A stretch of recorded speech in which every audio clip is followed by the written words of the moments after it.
존재 존중 8. 존재는 삶보다 깊고 넓다. 죽음에 대하여. 가족 세우기에서는 살아있는 자와 죽어있는 자가 다 나타납니다. 죽어있는 가족은 언제나 현존합니까? 그렇습니다. 조부모 세대뿐만 아니라 증조부모 세대까지 그분들이 살아계신 것 같이 작용합니다. 무엇보다도 잊혀졌거나 제외된 분들은 더 많이 작용합니다. 영혼들이 경험된다는 말씀이시군요. 영혼들에 관한 이야기를 들으면 그 가족에게서 제외된 조상이 나타납니다. 그들은 자리를 찾을 때까지 문을 두드립니다. 제자리를 찾게 되면 평화가 있습니다. 같은 경우를 가족 세우기에서도 볼 수 있습니다. 제외되었거나 두려워했던 분들이 제자리를 갖게 되면 그들로부터 좋은 것과 치유가 옵니다. 방해하지 않습니다. 조상으로 받아들여지면 다시 가면서 평안과 삶의 힘을 산자에게 줍니다. 죽어있는 자를 수일 동안 집에 두고 슬퍼하는 전통이 있습니다.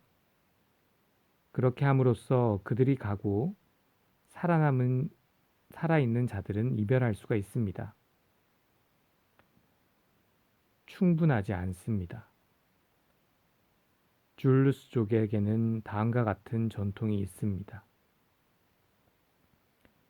장사 지낸 지 1년 후에 죽은 자를 의식을 통해 다시 집으로 모셔옵니다. 나뭇가지를 가지고 그 혼백이 가지 끝에 앉아 있다고 하면서 집으로 모셔와서 집안의 한 장소에 자리를 잡게 합니다. 저기 맥주가 있는 곳에 그가 자리를 잡았다고 하면서 맥주를 마실 때 그 혼백에게도 맥주 몇 방울을 드립니다. 이 비슷한 의식이 다른 곳에도 있습니다. 태국은 불교 국가이면서 불교 전통에 반하는 의식이 있습니다. 장사를 지낸 후 제사를 지내면서 죽어 있는 자를 위해서 자리를 마련합니다. 우리가 죽어 있는 자를 위해서 촛불을 켠다면 그는 촛불에 나타납니다. 죽어 있는 자가 자기 자리를 차지하면 그는 평화로우며 선한 힘으로 경험됩니다. 우리는 더는 이런 일을 하지 않습니다. 가족 세우기에서 우리는 죽어있는 자의 자리를 찾게 해줍니다. 가족에 속한 자들이 제외되었기에 우리에게는 많은 병과 불행이 있습니다. 그분들이 제자리를 찾게 되면 다른 이들은 자유로워집니다. 태국에서는 의식으로 하는데 우리는 가족 세우기로 합니다. 과정이나 결과는 그렇게 차이가 없습니다. 우리는 죽음을 두려워합니다. 네, 아주 많이 그렇습니다. 그것은 삶을 내 것인 양 내가 지키고 사용해야 하는 개인의 소유물로 간주하는 것과 관계가 있습니다.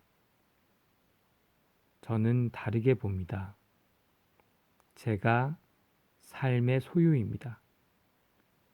즉, 나에게 생을 주고 나를 키워주고 마침내는 나를 놓아주는 어떤 힘이 나를 소유하고 있다는 생각 말입니다. 이 관점이 삶의 현실에 훨씬 근접된 것 같습니다. 전체에 귀속되면 떠받치는 힘을 경험할 수 있습니다. 이 힘은 고난을 가져오기도 합니다. 세상이 가져오는 것은 우리의 행복이 아니라 어떤 다른 것입니다. 삶이 우리에게 주는 의무가 있습니다. 이 의무를 받아들여야 합니다. 마지막에는 삶을 떠나서 우리가 알 수 없는 어떤 것으로 돌아갑니다. 우리는 갑자기 이 세상에 있는 것은 아닙니다. 우리는 부모를 통해 왔습니다. 더 큰 것에 근원을 가진 어떤 것이 부모를 통해서 우리에게 생명을 주면서 흐릅니다. 우리는 존재했었지요. 그렇지 않다면 우리는 우리가 될 수가 없습니다. 우리가 죽는다고 없어지지는 않습니다. 살아있는 자들에게는 보이지 않아서 없어진다고요? 어떻게 우리가 없어질 수 있겠습니까? 뒤에서 작용하는 이 깊은 존재는 삶보다 큽니다. 존재에 비하면 이 삶은 작고 일시적입니다. 이 관점에서 보면 어린아이 때 죽는다고 해서 무엇을 놓치는 것은 아닙니다. 우리는 말합니다. 저 불쌍한 아이는 벌써 죽었는데 할아버지는 90세가 넘었네 라고. 좋습니다. 그러나 할아버지가 돌아가신다면 며칠 살다 간 아이와 이 할아버지를 구별하는 것은 무엇입니까? 두 분 다 망각, 즉 우리 상상의 너머인 존재로 떨어집니다. 거기에는 아무런 차이가 없습니다. 닐케에 의하면 우리가 어려서 죽은 사람을 두고 한탄하면 그가 가는 것을 방해해서 그를 귀찮게 한다고 합니다. 우리도 간다는 것을 알 수 있기에 그를 가게 할 수 있습니다. 가족 세우기에서 저는 죽은 자와 동류의식을 갖게 하는 말을 하게 함으로써 삶을 죽음보다 더 나은 것이 아니라고 하면서 삶을 받아들이게 합니다. 당신은 돌아가셨습니다만 저는 조금 더 삽니다. 그리고 죽습니다. 라고 하면 죽어있는 자가 보이고 삶이 더는 죽음과 괴리된 어떤 특별한 것이 아닙니다. 삶은 우리에게 아직도 남겨진 어떤 것입니다. 더 좋거나 더 나쁜 것이 아닙니다. 그러나 저는 모든 것이 모이는 근본적인 것은 생의 저편에 있다는 것을 압니다. 죽음의 저편이기도 하겠죠. 이렇게 보면 삶과 죽음은 단지 두 개의 존재 방식이군요. 서로 상관하면서 작용하는 두 개의 세계이죠. 그래서 죽어있는 자는 우리 삶에는 영향을 주고 아마도 우리도 죽어있는 자에게 영향을 주겠죠. 원초적인 상상이군요. 하늘과 땅. 인간이 어떻게 이야기하든 하늘에 관해 일반적인 인간적인 상상이 있습니다. 천당, 극락, 우리는 모른다 등등입니다. 어떻게 불리든 상관이 없습니다. 내면의 움직임이 문제입니다. 저는 삶을 일시적인 것으로 봅니다. 어떤 이들은 현재를 등한시하고 천당만 더 많이 바라봅니다. 또 다른 이들은 금욕과 명상을 해야만 극락에 간다고 말합니다. 여기에서는 현재가 다음 세계를 위해서는 방해가 됩니다. 그것은 참으로 기이한 생각입니다. 왜냐하면 우리에게 오는 것은 현재에 존재합니다. 내가 내 안에 조용히 있으면 저는 지금과 오는 것에 연결되어 있습니다. 제가 하나의 격언을 말했습니다. 진리의 길은 거기에 있다. 제가 서 있는 곳이 진리의 길입니다. 저는 다른 데로 가지 않아도 됩니다. 내가 내 안에서 깨어 있으면서 내 앞의 일을 신중히 다루어 큰 요구를 하지 않고 실행할 때 저는 모든 것과 연결되어 있으며 전체의 풍부함에 참가하고 있습니다. 날마다 삶이 수행이라고 하시는 것입니까? 수행이라고 말한다면 저에게는 너무나 멉니다. 저는 단지 살 뿐입니다. 단지 살 뿐이라고요?